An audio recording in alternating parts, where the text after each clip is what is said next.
Hello, welcome to English Composition. I'm Michael Chang, and I'm here with Cher Chen today. 各位同学，大家好，欢迎来到英文作文课程，我是 Cher。Today we are working on Unit 15, and our topic is planning a visit.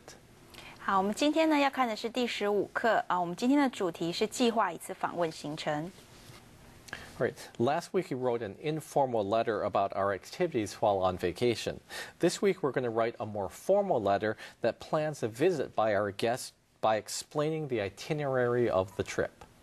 好，上个礼拜呢，我们写了一封非正式的私人信件哦，用来描述我们在假期中所经历的一些活动。那这个礼拜呢，我们则要写一篇比较正式的信件哦，来为你这个来访的客人呢计划一次这个拜访的行程。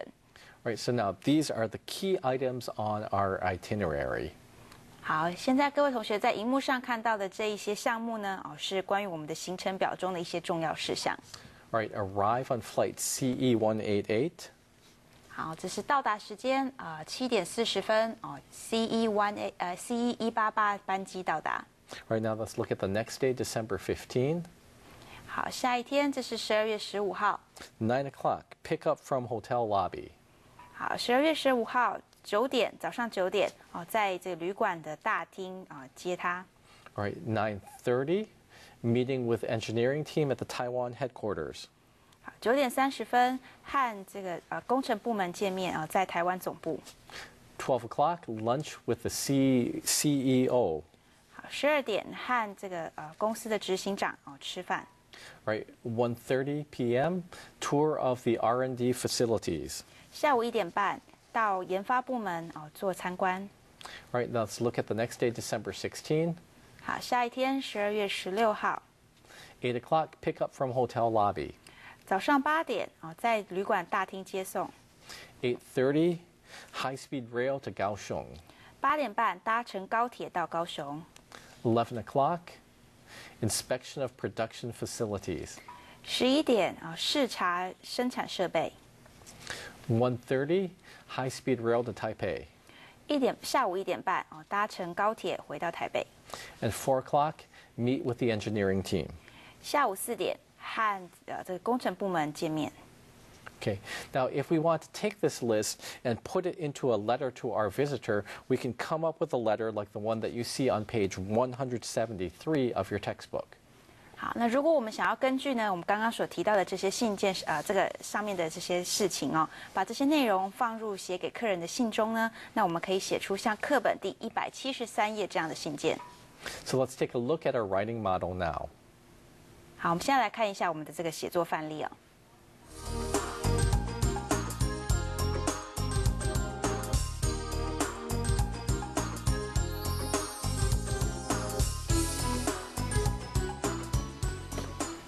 All right, let's take a look at the writing model. 好，我们先来看一下这封写作范例。All right, so we'll just start off and we can see the date at the top. It's December 4, 2008. 好，首先呢，我们也可以看到这封信件的最上面想到了日期是12月4号。All right, let's skip down just to the body of the letter, and it begins, Dear Mr. Johnson. 好，我们现在呢直接跳到下面内文的部分来看一下这封信件内容写些什么首先第一句话先向这位收信者亲爱的强生先生向他这个做招呼。I'm writing to confirm the details of your visit from December 14 to December 16. 我写这封信来向您确认您于12月14日到16日的访问行程相关的细节。You will arrive on flight CE188 from LA at 7:40 p.m. on December 14. 你将会在12月14日晚上7点40分搭乘从洛杉矶出发的 CE188 班机抵达台湾。A driver will meet you at the airport. 我们的司机会在机场等待您。Please watch for the sign with your name on it after you pass through immigrations and customs. 在您通过移民局及海关之后，请您留意写有您名字的看板。The driver will take you to your hotel, where a reservation has already been made under your name. 司机会带您到您的旅馆，房间已经预约在您的名下。I will meet you at your hotel lobby at 9 o'clock Monday morning, and then we will proceed to our Taiwan headquarters. 我会于星期一早上9点在旅馆的大厅与您会面，然后我们将会前往位在台湾的总部。We will meet with the engineering team in the morning. This will be followed by lunch with the CEO and a tour of our R&D facilities in the afternoon. 早上我们将会见到工程部门，接下来我们会和主管们吃饭，下午则到研发部门参观。On Tuesday morning, we will meet at your hotel at 8 o'clock a.m. 星期日早上8点，我们会在宁夏他的旅馆等您。We will then proceed to Kaohsiung via the high-speed rail for an inspection of our production facilities. 我们会搭乘高铁前往高雄，视察我们的生产设备。We will return to Taipei after lunch for a final meeting with the engineering team. 我们会在吃过午餐后返回台北，与工程部门进行最后的会议。Please let me know if this itinerary is acceptable. 请让我知道这样的行程是否可以接受。In addition, if there is anything in particular that you would be interested in doing on Monday and Tuesday evening, please do not hesitate to inform me. 除此之外呢，如果您对于星期一及星期二晚上有任何想要做的事情，请务必让我知道。Otherwise, we can discuss some options once you arrive in Taipei. 要不然，我们也可以在您到达台湾之后，再来讨论相关的一些选择。Best regards, Simon Huang. 好，这个下面就是他的署名了哦。这位写信者叫做 Simon Huang。All right, so this writing model gives us an example of a business correspondence that's written in a block format. 好，我们刚刚看到这个写作范例呢，给了我们一个很好的商业信件的一个范例哦。它写作的模式呢，是以一种齐头排列的形式来做的，写作的。And so over here, we have an example of a block format letter. 好，我们现在呢，在荧幕上看到的呢，这个就是我们所谓的齐头排列的形式。And so what we can see is that in the block format, every section of the letter is flush against the left margin.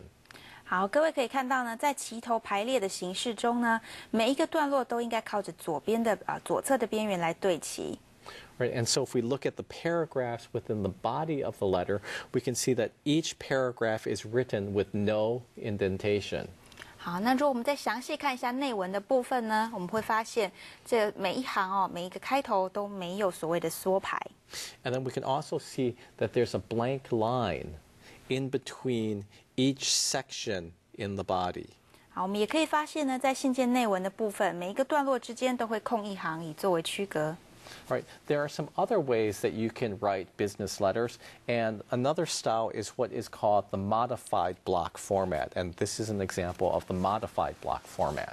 好，我们可以看到另外一种写作商业信件的形式哦，这就是我们所谓称为这个稍作修改的齐头排列形式。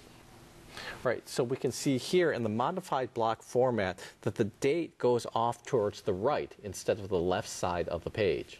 好，我们在这个所谓的修饰过后的齐头排列形式中呢，我们会发现，在日期的部分它是靠右边的。And now if we go down to the bottom of the page, we can see down here that also the closing and the signature also appear off towards the right. 好，我们到信件的末端呢，我们看到在后面结尾语及签名的部分它也是靠右边的。Now, then we can see that all other sections of the letter begin to the left.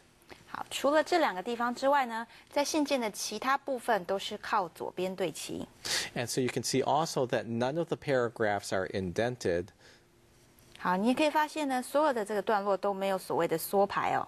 And then we also have blank lines between each section in the body. 好，那但是在每一个段落之间呢，还是一样留有一行的空行哦，当做区隔。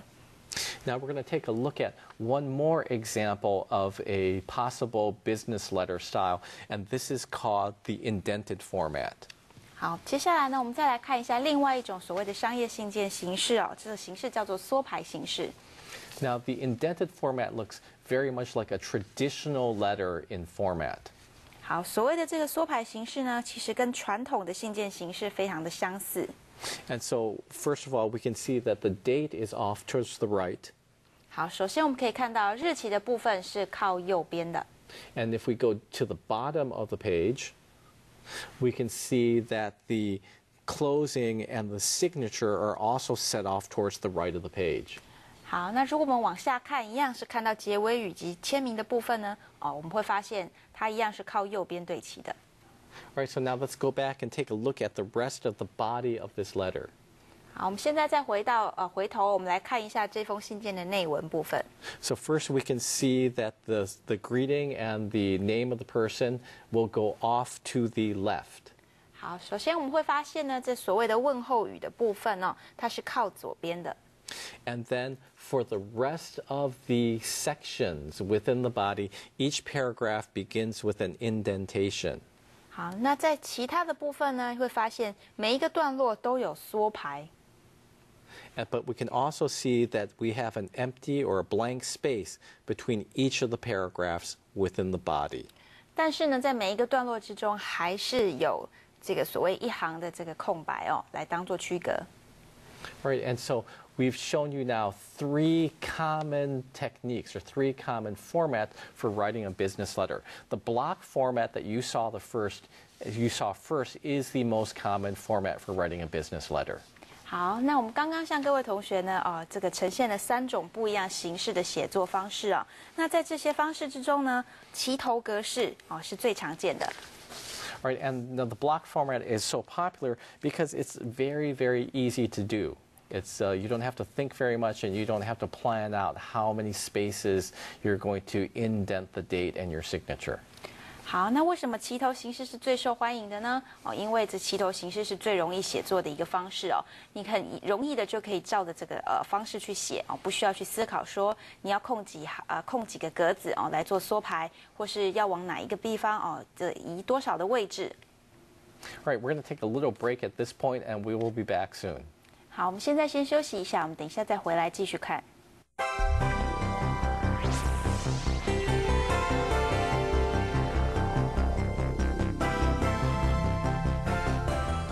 Okay, welcome back. So now that we understand the overall format of a business letter, let's look at the specific components of a business letter. 好，我们既然刚刚已经看过了这个整体的商业信件的写作方式呢，那接下来我们来看一些这个细节的结构。Right, so at the very top of a business letter, you will usually find the letterhead of a company. 好，那在这个信件的最上方呢，通常你都会看到这个你的写有你公司资讯的信头。And so if you're not using letterhead stationery, you can type your address first, or you can wait and type your address after your closing signature. 好，那假设你使用的并不是印有信头的信纸那你可以先打入你的地址，那或者是呢，你也可以等到这个最后面做结尾跟签名的时候，再把你的地址再把这个地址打进去。Right, but you don't need to put your address at both places. You don't need to put it at the beginning and the end. 好，那当然的，你不需要在2个地方都打上去你的地址你只要选择一个地方来打就可以了。Right, now also, if you're not using the standard block format, you'll put your address off to the right of the letter.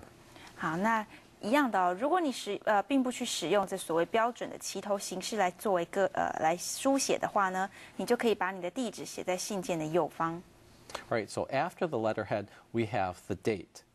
好，那在这信头之后呢，我们看到的是日期。And in the standard block format, the date is to the left. 好，那在这个标准的齐头写作格式之中呢，日期应该要写在左边。But in other formats, the date will be set towards the right. 但是在其他的形式里面呢，这日期是写在右边的。All right, the inside address is the name and address of the person that you are sending the letter to. 好，接下来我们看到的是所谓的收件人地址这部分呢是描述这收件人他的名字以及他的地址。And so you can see here we use the person's full name, then we have the title, and then we have their company name. 好，那这个地方你会发现呢，我们把这收件人的全名写出来。接下来我们把这个收件人他的职位、职称把它写出来。然后呢，最后就提到这间公司的全名。Right, and we'll also include the address of the company at this point. 好，那这个地方呢，我们也可以把这一间收件人的公司的地址把它写进去。Right, the next section of the letter is what we call the salutation. 好，下一个部分呢是我们所谓的称呼语的部分。The salutation is your greeting to the person that you're writing to. 好，所谓的称呼语呢，就是你对于这收件者的一个打招呼一个招呼方式。And so the standard salutation is just to use the word dear followed by the name of the person that you're writing to. 好，一个最标准的写作方式呢，是在信头写上 dear， 那后面把这个收件者的名字写上去。All right, and so if you're writing an informal letter, you can experiment with other salutations like hi or hello, but don't use these in a business letter. 好，那我们之前有提过呢，如果你在写的是一封非正式的私人信件，你还可以使用像 hi 或是 hello 这样子的这招呼语但是在正式的商业信件里面千万不可以使用。And so if you also don't have to write the full name of the person in the salutation. 好，那再来，你也不需要把这个收件人的全名都把它写进去。And so if you're not close, just address the person as Dr. or Ms. or Doctor or whatever title is appropriate, and then write down the person's last name. 好，那如果呢你们并不是那么熟悉的话，只要称呼对方是先生小姐或是称呼他为某某博士这样的方式就可以了。And so if you're acquainted and on a first name basis, then you can use the person's first name. 好，那假设你跟对方已经很熟悉的话呢那你们已经熟到可以用互相以这个名字的相称的话那你可以直接称呼他称呼他的名字。Now the salutation ends with a colon in a business letter, but it is ended with a comma in a personal letter. 好，那在这个招呼语的部分呢，一样在这信件的商业信件里面呢，我们要用这个冒号作为结尾，但是在一般的信件里面私人信件我们则会用逗号。Now let's take a look and see what we put in the body of the letter. 好，接下来呢，我们来看一下在这封信件的内文部分，我们写了些什么。All right, so following the greeting, the letter gets directly to the point by stating the reason for the letter. 好，紧接着问候语呢，这封信就直接进入了主题Now, if you're writing an email, you could shorten this line and use it in the subject line of your email.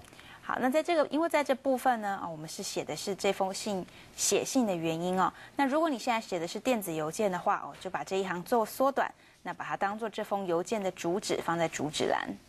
Right, now the rest of the body of your letter will focus on the details of the visit with descriptions of every event in the itinerary. 好，那在接下来的信件中呢，描述这趟旅行的所有的细节，包括每一个事件或是每一个旅游行程。Alternatively, you could use a chart and you could have bullet points of all the events in the itinerary. 那当然，你也可以利用这个表格或是重点条列的方式来列出这些事项。And so many businesses might use a chart with bullet points because it's easier to see the important information at a glance. And it also uses fewer words, so it cuts down the confusion that might occur if you make a lot of grammatical mistakes when you're trying to write out long sentences. 好，那当然，这很多商业信件里面呢会使用表格，因为表格呢可以很清楚地显示出所有的重要的资讯那不会让你的读者被一大堆的英文字给搞混而造成误会。And so you can see here, these are some of the items that you might put into the body of the letter. 好，那以下呢，在这个荧幕上你看到的这一些资讯也就是你可以放在信件上呈现的一个方式。And so you can see here, we're using a chart instead of writing out everything in long sentences as we did in the writing model. 好，那在这里你就可以发现，我们使用的是用表格的方式来表达我们要这个传达的一些行程的事项而非像我们写作范例一样是把所有的事情都写出来。Right. We can also notice that in this letter, we don't have any of the personal questions that you saw in the letter from the previous chapter.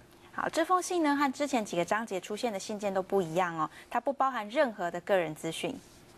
However, if you work with somebody for a long time, you get to know that person better, you might add some kind of personal questions, and this way you can get to know each other a little bit better and build a better or stronger relationship.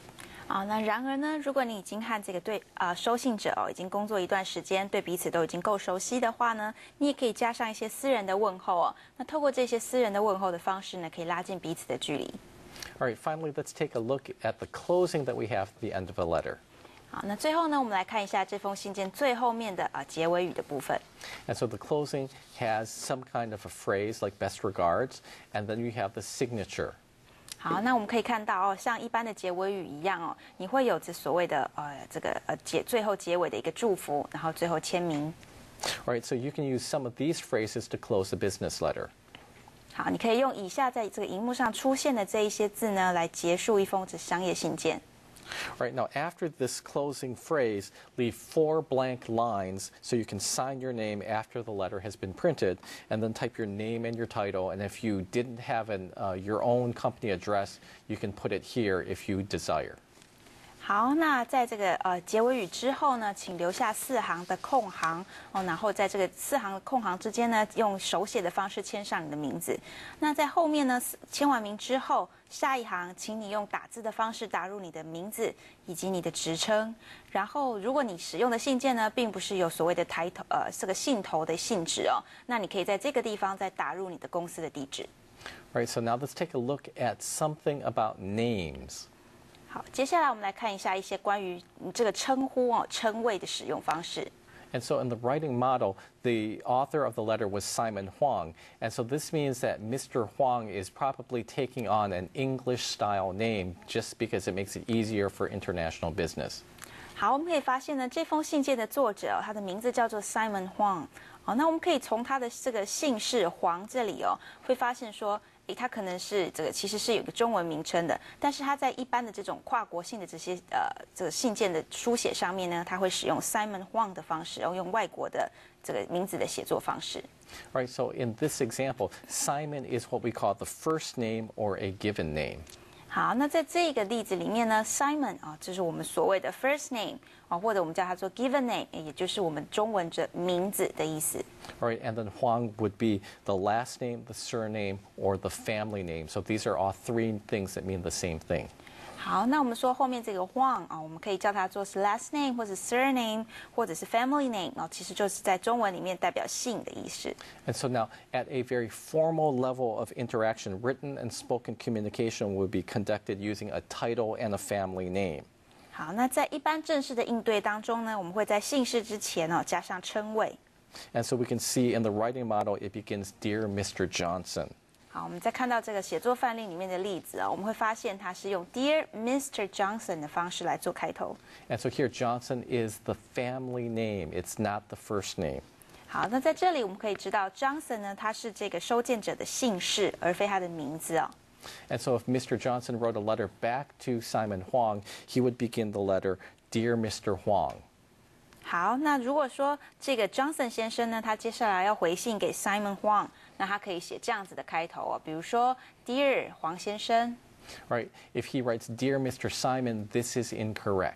好，那如果他写的是 Dear Mr. Simon 哦，这就是错误的方式，因为 Simon 是名字而不是姓氏。Right? But if he gets to know Simon Huang a little bit later, then later he can write a letter that begins, Dear Simon. There's no Mr. Simon. It's just Dear Simon. 好，那我们知道，如果说这位 Johnson 先生跟这位 Simon Huang 到后来比较熟悉了，那以后他们写信件呢，可以直接写 Dear Simon 哦，就不需要再说称呼他是黄先生了。Right? But realize that in this case, we still will use a colon. 好，那但是各位同学还是要注意哦，在名字后面我们还是使用冒号。All right, let's take a little bit of a break now. We'll be back in just a moment. 好，我们先休息一下，我们待会儿再回来。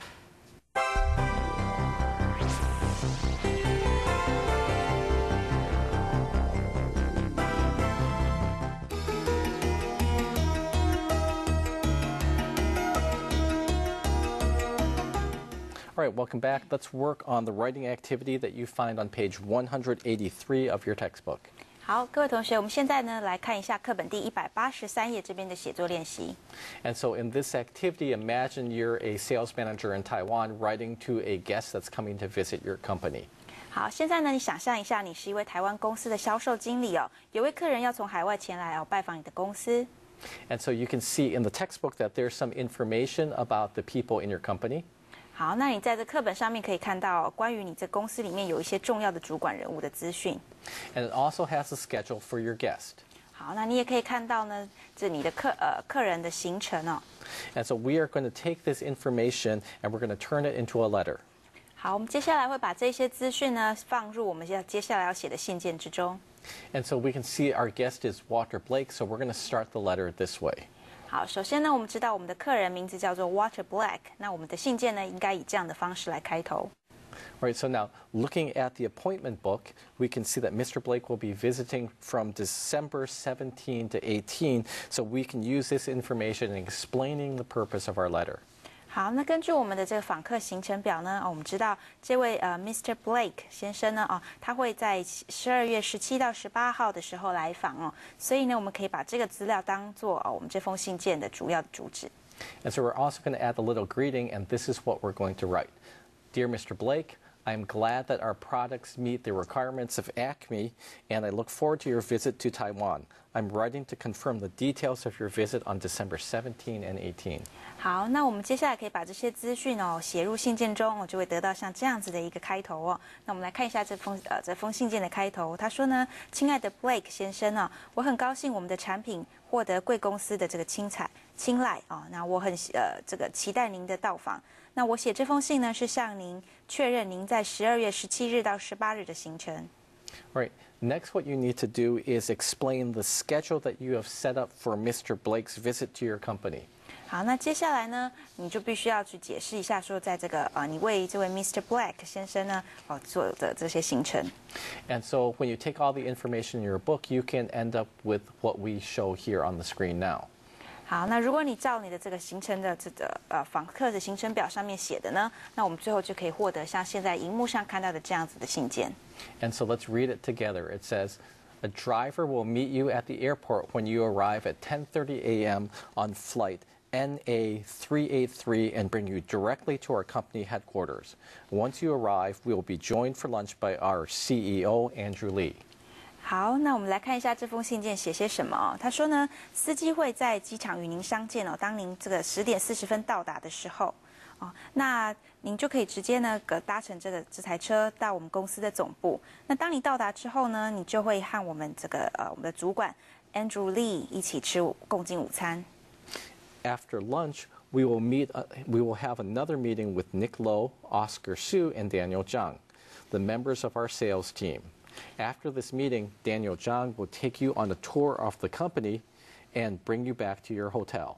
好，那吃过午饭之后呢，我们就会和另外3位我们的销售团队里面的3位主管做会面。那在会面之后呢 ，Daniel Zhang 他就会带你去参观我们的公司，然后最后接您回到你的旅馆。Right, you can continue like this as you explain the second day of Mr. Blake's visit. 好，那你接下来呢，也可以照着这样的方式呢来解释这位 Mr. Blake 先生在第2天的行程。And then you can find a letter, and you can end up with a letter like the one that you see now. 好，那你最后呢就会得到一封像我们现在这个荧幕上看到的这样子的信件。Right, and you can find an example of this entire letter on our wiki. 好，那你可以呢在我们的我们的网站wiki 的网站上面找到这样子的一封信。Right, for your homework, what you should do is you should review the material in this unit and then do the grammar exercises and the writing analysis exercise. 好，那各位同学的作业呢请你们回去之后再看过课本的内容，然后做这文法练习以及这写作分析练习的部分。All right, and then go ahead and write your own version of this letter to Mr. Walter Blake. 好，那接着呢，请你们继续完成你们自己写给 Mr. Blake 这封信件的版本。All right, thank you for joining us this week for English Composition, and we will be back with you with another episode next week. 谢谢各位同学今天的参与，我们下周再见。